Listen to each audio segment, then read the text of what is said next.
कल भारत पाकिस्तान का मैच है तो मैं कोशिश करूंगा कि उसके पहले या उसके लास्ट में क्लास लूं। परफेक्ट, एकदम बढ़िया, मजेदार।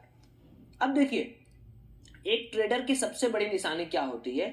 एक ट्रेडर सर ना हमेशा पर्टिकुलर चीजों को देखते हुए पोजीशन बनाता है। कभी भी भावुक होकर या कभी भी कुछ सोचकर पोजीशन नहीं बनाता है कि नहीं अब मार्केट यहां से नीचे जाएगा या मार्केट यहां से ऊपर जाएगा।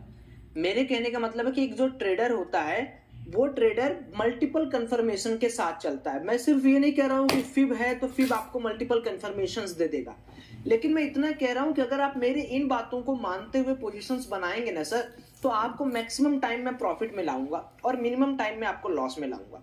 ये वीडियो बहुत डिमांडिंग थी, इसलिए मैं इसको यूट्यूब पर भी डाल रहा हूँ। यूट्यूब वाले जो भी सदस्य इसको देख रहे हैं, प्लीज आप फॉर्चुनेट होइएगा और कमेंट में प्यार लिखिएगा, या आप अपना जो भी व्यू है अभी तक का सबसे एडवांस क्लास में यहाँ पर फिब के ऊपर लेने वाला है। फिब के ऊपर जो मैं क्लास लेने वाला हूँ उसमें मैं 3 सेगमेंट्स में बात करूंगा। उन तीनों सेगमेंट्स को जरा ध्यान से देखिएगा। जो पहला सेगमेंट है वो सेगमेंट है मेरा इनसाइड ट्रेडिंग के ऊपर। इनसाइड ट्रेडिंग के मतलब कि अगर कोई भी पर्टिकुलर दिन के अंदर अगले दिन का मार्केट खुलता है तो हम क्या करेंगे, इसके ऊपर हम फिब कैसे लगाएंगे। दूसरा सर मैं बात करूंगा रेंज ब्रोकन फिब। अब रेंज ब्रोकन फिब क्या होता है सर, वो भी थोड़ा सा आपको मैं समझा देता हूं। रेंज ब्रोकन फिब वो चीज होती है कि जैसे मान लीजिए कि हमारा मार्केट पिछले दिन से या तो बहुत ज्यादा गैप अप ओपन हो गया सर, या बहुत ज्यादा गैप डाउन ओपन हो गया। और तीसरा मैं आपको लगा रहा हूं सर कि when two by call, when two by call. ये मैं आपके लिए तीसरा पॉइंट रख रहा हूं और चौथा पॉइंट जो है मैं प्रीमियम में रख रहा हूं। अगर आप लोग कहोगे तो ये बनाया जाएगा, उसके लिए आपका लाइक और कमेंट मैं देखूंगा। व्हेन टू बाई पुट, ये 4 चीजें मैं आपको बता रहा हूं। आप ये समझ लो कि एक मैथमेटिकल्स नंबर है, फिर एक जादुई नंबर है जो मैक्सिमम लोगों की औकात बताता है। सिंपल लैंग्वेज में समझिए, विच डिसाइड कि आज का ट्रेंड टूटा है, कैसा है और कैसा नहीं है।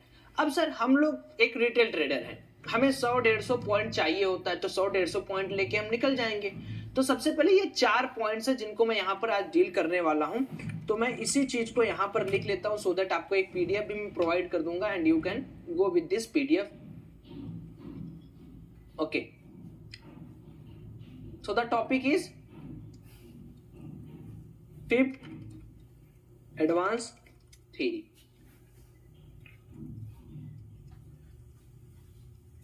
ठीक है, हम लोग इस पर्टिकुलर चीज में क्या करने वाले हैं सर, क्या सीखने वाले हैं, ये चारों चीज हम लोग यहाँ पर सर सीखने वाले हैं। ये चारों चीज, ठीक है, ये चारों चीज हम लोग यहाँ पर सीखने वाले हैं। इन चारों चीजों के ऊपर बात करेंगे।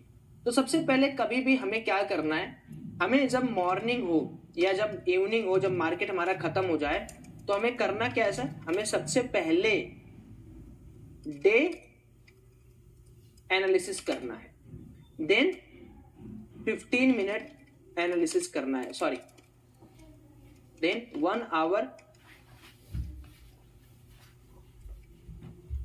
एनालिसिस करना है, देन हमारा फाइनल 15 मिनट की एनालिसिस होगी फिब के ऊपर। दूसरा, हमेशा याद रखें एक ट्रेडर मल्टीपल कंफर्मेशन पे काम करता है, यानी सिर्फ आपको फिब ही नहीं चाहिए। क्या क्या मल्टीपल कंफर्मेशन है कि पर्टिकुलर जो लेवल को मार्केट क्रॉस कर रहा है वहां पर क्या कोई पीएसवाई है, पहला। क्या क्या देखना है वो मैं बता दे रहा हूं। क्या कोई पीएसवाई है, पहला ये देखना है हमें।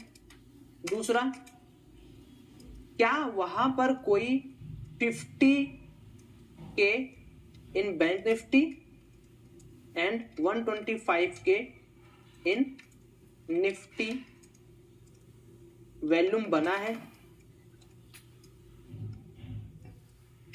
आरएसआई का क्या हाल है, क्या ये ओवरसोल्ड है या ओवरबॉट है, ये कंफर्म करना है, या नॉर्मल है।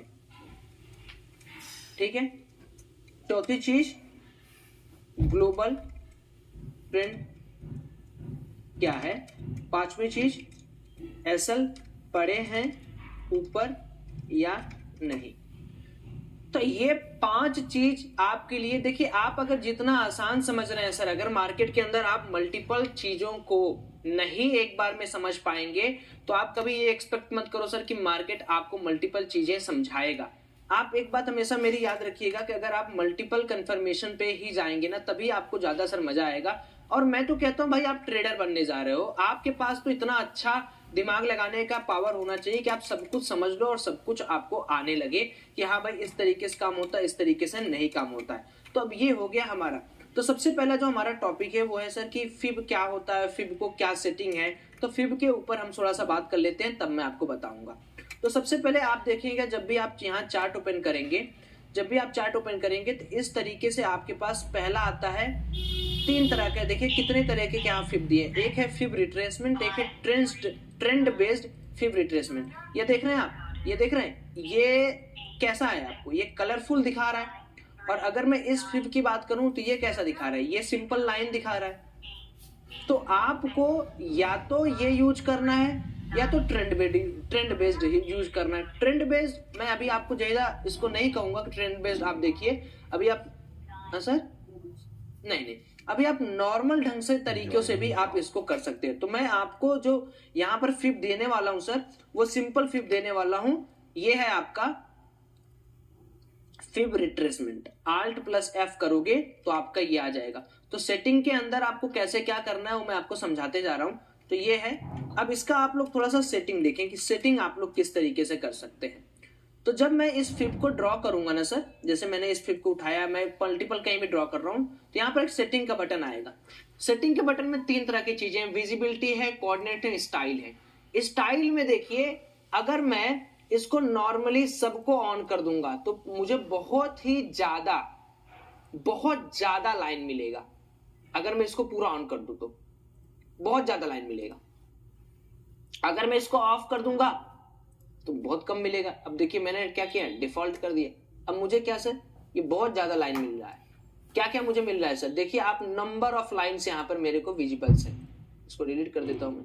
अब आप यहाँ पर देखेंगे तो नंबर ऑफ लाइन्स मेरे को सर विजिबल है ये। तो अब नॉर्मल सी बात है कि भाई क्या हमें इतना चाहिए, क्या इतना फिब हमें चाहिए, इतना फिब हमें चाहिए? नहीं। अगर मैं यहां पर आपको फिब दिखाऊं,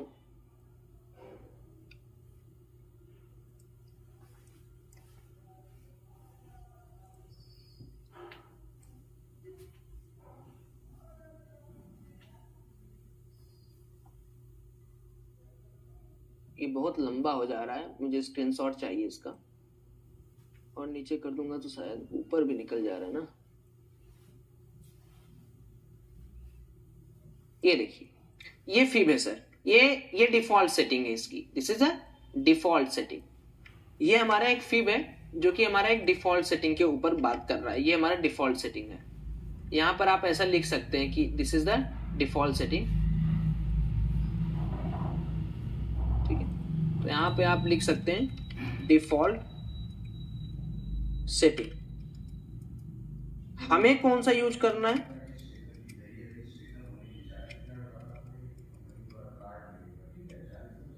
हमें जाना है यहां पर,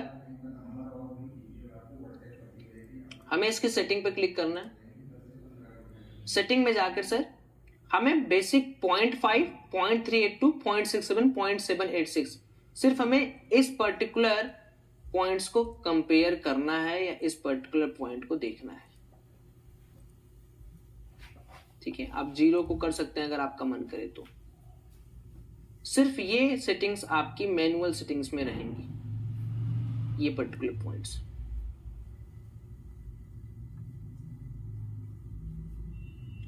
ये हमारी सेटिंग है सर। हमें क्या क्या चाहिए, हमें 0 चाहिए, हमें 2.236 चाहिए, हमें 0.382 चाहिए, हमें 0.5 चाहिए, हमें 0.618 चाहिए, 0.786 चाहिए। सिर्फ हमें इतना चाहिए। अब कैसे इसका हम लोग यूज करेंगे। फॉर, पहले तो हमने क्या बोला, फॉर डेली टाइम फ्रेम। जब भी आपका मार्केट क्लोज होगा सर तो आप इसको डेली टाइम फ्रेम पे कैसे यूज करेंगे। यहां गए आप, यहां per day time frame use किया आपने, ठीक है, यहां पर आपने रीसेट चार्ट किया, और डे टाइम फ्रेम पे आपको सिर्फ ये देखना है कि आपका कहां से कन्विक्शन पावर चल रहा है। मतलब आपको सर सिर्फ वो खोजना है जहां से मार्केट उठ रहा है। तो अगर मैं देखूं एक पॉइंट पे, तो मेरा मार्केट तो यहां से उठते हुए अभी यहां पे रेजिस्टेंस खा रहा है। ये पर्टिकुलर पॉइंट है मेरा डे टाइम फ्रेम पे। मतलब मेरा मार्केट का जो सबसे बॉटम बना है और मेरा मार्केट का जो सबसे टॉप बना है वो ये बना है। तो मेरे हिसाब से तो मेरा मार्केट का व्यू ये है। और मेरा मार्केट अगर मैं लंबे टाइम पोजिशनल टाइम फ्रेम पे बात करूं तो मेरा मार्केट जब तक इस लेवल के नीचे 35,942 के नीचे नहीं आता मैं वीक नहीं मानूंगा। क्योंकि जो मेरा 0.5% का लेवल है वो ये बताता है कि 50% लोग जो बाइंग कर रहे थे उनका काम तमाम। तो डेली टाइम फ्रेम पे तो मेरा मार्केट कैसा है सर, एक बार आप लोग कमेंट करके बताएंगे क्या? अकॉर्डिंग टू दिस फेम अभी मेरा मार्केट कैसा है? चलिए मैं रिप्लाई ऑन करता हूं। आप लोग बता सकते हैं क्या कि डेली टाइम फ्रेम पे हमारा मार्केट कैसा काम कर रहा है?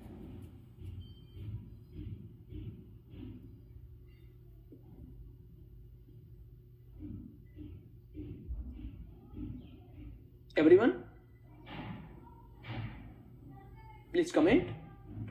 Okay, wait wait wait wait wait wait wait, बुलिस बुलिस बुलिस बुलिस बुलिस बुलिस बुलिस बुलिस बुलिस बुलिस बुलिस बुलिस, बहुत बढ़िया, शानदार सर, शानदार दीपक जी।